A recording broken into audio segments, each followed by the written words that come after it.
విలువైన ఖాళీ భూములు కనిపించగానే ఏదో విధంగా కబ్జా చేయాలని చూసే ఘనులను నిత్యం ఎంతో మందిని చూస్తుంటాం. కానీ సాక్షాత్తు తెలంగాణ మంత్రి ఒకరు 2 ఎకరాల ఖరీదైన భూమి కోసం సొంతదారులను నానా యాతనలు పెడుతున్న ఉదంతం ఒకటి వెలుగులోకి వచ్చింది. తన అధికార బలంతో జీహెచ్ఎంసీ అధికారులను ఉసిగొల్పి స్థలం చుట్టూ నిర్మించిన ప్రహరీ గోడను కూల్చివేయించిన ఆ మంత్రి ఎవరో తెలుసుకోవాలనుందా?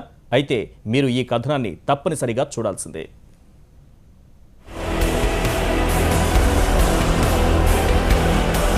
రంగారెడ్డి జిల్లా తాండూరు నుంచి ఎమ్మెల్యేగా గెలిచిన పట్నం మహేందర్ రెడ్డి టీఆర్ఎస్ ప్రభుత్వంలో రవాణా శాఖ మంత్రిగా పదవి సంపాదించారు.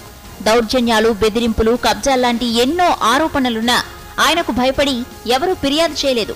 ఈ మంత్రి గారు తాజాగా GHMC circle number 12 Madhapur hitech సమీపంలోని సర్వే నెంబర్ 68లోని 2 ఎకరాల భూమిపై కన్నేశారు.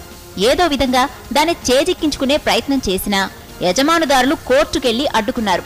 దీంతో గత్యంతరం లేక మంత్రి మహేందర్ రెడ్డి జీహెచ్ఎంసీ అధికారులను కూల్చివేతలకు పంపించాడు. స్థల యజమానులు ఏ ఆక్రమణలు లేవని నెత్తి నోరు బాదుకున్నా కొంత ప్రహారిని కూల్చివేసి మళ్లీ వస్తామని హెచ్చరించారు.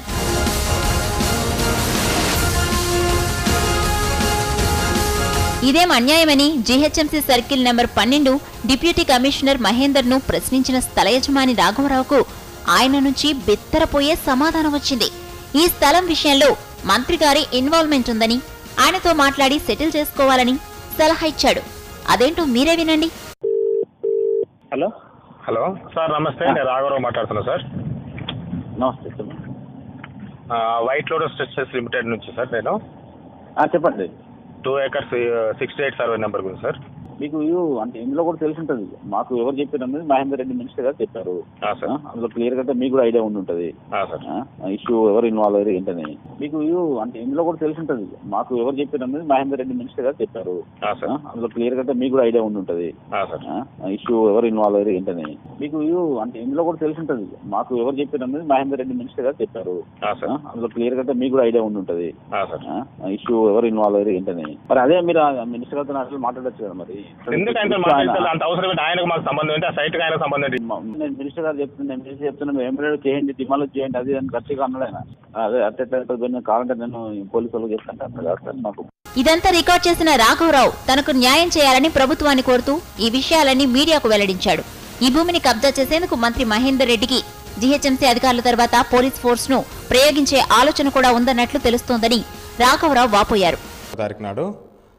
కానీ ఆ తర్వాత జీహెచ్ఎంసీ డిప్యూటీ కమిషనర్ చందనగర్ వాళ్ళు వచ్చేసి దీనికి పర్మిషన్ లేదు తీసేయండి అని చెప్పేసి రేకులన్నీ తీపిచ్చేసే ప్రయత్నం చేస్తున్నారు.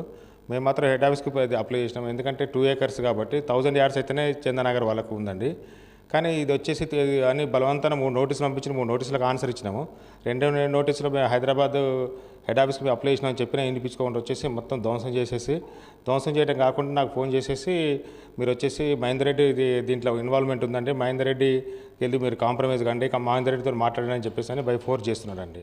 మంత్రులే ఇలా చేస్తే సామాన్యుల పరిస్థితి ఏంటి? ఈ రాష్ట్రంలో ఎవరికైనా భద్రత ఉంటుందా అని వాపోయారు. ఈ విషయాన్ని ముఖ్యమంత్రి దృష్టికి తీసుకెళ్తానని వెల్లడించారు. డీసీఎంలో 10-20 మంది ఉన్నారు. వచ్చి ధనాధన ఎల్లకొట్టిన ఎందే అయినా ఏమి చెప్పలేదు, అన్ని ఎల్లకొట్టమని చెప్తున్నారు. అంత గేట్ అని తీసి 15.